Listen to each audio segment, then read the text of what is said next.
दत्तप्रबोध अध्याय 34 ब्राह्मण भोजन।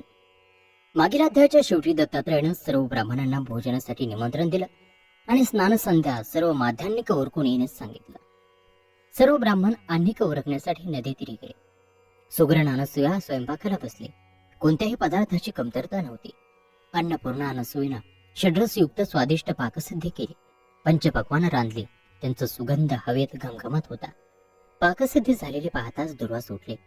त्यांनी भूमी सडा संमार्जन करून शुद्ध आणि पवित्र केले। रांगोळ्या रेखाटल्या, रंगमाळा लावल्या, दत्तात्रयानं बस्कर मांडली, कर्दळीची पानं मांडली, शीतल पाणी भरलं, हातपाय धुवायला तस्त तयार केले, गंधाक्षतांचं पात्र सजवलं आणि सर्व वाट पाहू लागले।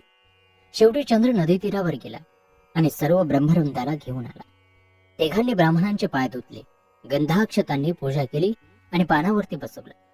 चांदीच्या साखळ्यांनी सर्व ब्रह्मवृंदांच्या मस्तके कस्तुरींचं गंध रेखाटलं, गळ्यात सुमन हार घातले, अर्घजा लावले आणि पानावरती बसवलं। सुगंधी उदबत्त्या लावल्या, विद्युल्ल तेजच्या चपळाईनं अनसूयेनं सर्वांची पानं वाढली। मुख्य स्थानी श्री गुरुराज मुनियोगींद्र अत्रे होते। त्यांनी सर्वांची प्रार्थना करून भोजनाला बसायला लावलं आणि हाती संकल्प घेतला। हातात संकल्प घेतला इतक्यात अकस्मात कोणीतरी दोन ब्राह्मण दारातून उभे असलेले दिसले। सर्वांचं लक्ष त्यांच्याकडे गेलं। कोण असावेत ते, असा प्रश्न त्यांच्या मनात उभा राहिला। ते दोघं म्हणजे नारद आणि भृगु ऋषी होते। दत्तात्रयाला त्यांना पाहून आनंद झाला। धावत ते पुढे गेले, सन्मानानं त्यांना मंडपात घेऊन आले। त्यांच्या स्नानासाठी पाणी तयार केलं। चंद्र आणि दुर्वासही सेवेसाठी येऊन समोर उभे राहिले। त्यांची व्यवस्था पाहू लागले। त्यांची सर्व सोय करून इतरांप्रमाणेच त्यांनाही पानावरती बसवलं आणि ऋषीमुनींनी नारदांना विनंती केली, हे मुनीश्वरा, आता तुम्हीच संकल्प सोडा, तो मान तुमचा। नारदांना विनंती मान्य केली आणि हाती उदक घेतलं। चराचराच्या सृष्टीच्या नायक रामापती त्यांचं स्मरण केलं। करता करविता तोच सकळांचं दाता आहे, त्यालाच अर्पण, असं म्हणून पाणी सोडलं। दुसरं उदक सद्गुरूंच्या नावे सोडलं आणि तिसरं ब्रह्मशक्तीच्या नावानं सोडलं। सर्व ब्राह्मणांनी पुन्हा मंत्रघोष केला आणि भोजनास प्रारंभ केला। ब्रह्मातून जी इच्छाशक्ती उद्भवली ते प्रणवोक्त होते। त्या प्रणवोक्त इच्छाशक्तीचीच ब्राह्मण उपासना करतात, प्रार्थना करतात। म्हणून ब्राह्मण मुखात अन्न पडलं की तोही एक यज्ञच होतो। यज्ञातल्या हवनाचं फल ब्राह्मणाला भोजन घालून मिळतं आणि या यज्ञ पुण्यानंच धुवाधार पाऊस कोसळतो। भूमी हिरवीगार होते, धनधान्यांची समृद्धी येते, सर्व प्राणी मात्र तृप्त होतात आणि सर्वांना सुख मिळून सगळे आनंदी समाधानी होतात। त्यांचे सर्व मनोरथ पूर्ण होतात आणि म्हणूनच पर्जन्य म्हणजे सारं जीवन। पर्जन्यामुळे धनधान्य, तरुतृण्य, जीवाचं जीवन आणि म्हणूनच अधिक यज्ञ करून यज्ञकर्मात मग्न राहिलं पाहिजे। या यज्ञापेक्षाही श्रेष्ठ यज्ञ ब्राह्मणाच्या मुखी भोजन घालून केलेला यज्ञ, कारण तो कधीच नष्ट होत नाही। आपल्या शक्तीनुसार, आपल्या कुवतीनुसार त्यांचा आतिथ्य सत्कार करावा, इच्छा भोजन घालावं, ते शक्य नसेल तर स्वशक्तीप्रमाणे अल्पआहार घ्यावा, समयोचित पूजा करावी, स्वहितयुक्त भाषण करावं आणि भोजन द्यावं। भोजन करणं हाही एक यज्ञ आहे। ते केवळ उदरभरण नाही, तर उदर हे यज्ञाचं निर्मळ कुंड आहे। जठराग्नी हा प्रबळ अग्नी आहे। त्याला जागृत करून, परिशिंचामी करून पानावर बसल्यानंतर काही भाग हा पानाबाहेर काढून ठेवतात। प्रथम पाण्याची आपोषणी घेऊन अग्नी सिंचन करतात। आहुती त्याला धारण करावी म्हणून हे प्रस्तरण असतं। त्यानंतर स्वाहाकारास सुरुवात होते।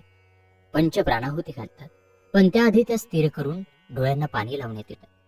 शिखामुक्त करून नामस्मरणाचं सावधान घेण्यात येतं आणि मग षड्रस रुचियुक्त भोजनास सुरुवात होते आणि ते सर्व आत्मसर्पण करण्यास येतं। अशा शास्त्रशुद्ध पद्धतीने भोजनास बसलेल्या सर्वांनी प्रारंभ केला आणि श्रीहरीच्या नामघोषात पंगत जेवू लागली। ज्याला जे जे हवं ते अनसूया वाढू लागले। शीतल जलाची झारी हातात घेऊन दुर्वास पाणी वाढत होता। चंद्र पंखा घेऊन वारा घालत होता आणि अवधूत सर्वांचा क्षमकुशल विचारित आग्रह करीत पंक्तीतून फिरत होता आणि अत्रि मुनींचा खास असा गुरुप्रसाद लाभला होता। त्यामुळे ब्रह्मवृंद धन्य झाला होता। संतोषण्याचं आणखी एक कारण म्हणजे भृगु आणि नारदाच्या सहवासाचा, पंक्तीचा लाभ त्यांना झाला होता। उष्णोदक घेऊन सुवासिनींनी मुखशुद्धीसाठी तुलसी दल दिले आणि चंद्रानं त्रिवर्गासाठी आसन मांडले। सर्व ऋषीमुनी आसनावर स्थानापन्न झाले। अत्रि मुनींनी भृग ऋषींना मध्यभागी बसवलं। नारदाचाही सन्मान करून त्यांना सुद्धा शेजारी बसवलं आणि कुशल विचारलं। अकस्मात कोणतं काम काढलं, त्यामुळे तर या उभयतांच्या पवित्र चरणाचा लाभ झाला।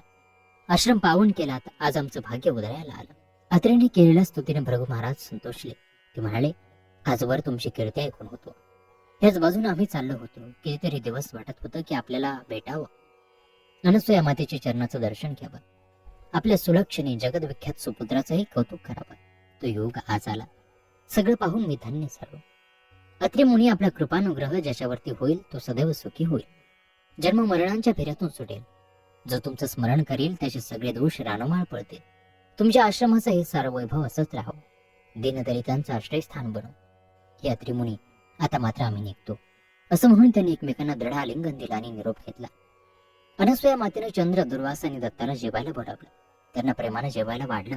दत्तात्रयानं म्हटलं, माते, अवेळ झाली, तू किती वेळ थांबणार? बस ना आमच्या बरोबर. नको रे राजा, तुम्ही बसा.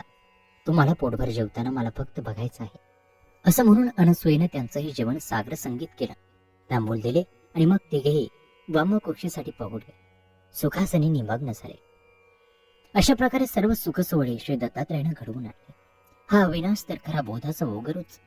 त्यात अत्रिगुरूचा कृपा करू, त्यात अनसूयेचं अंतर निभवलं. तिच्या अज्ञान तिमिराचा नाश केला.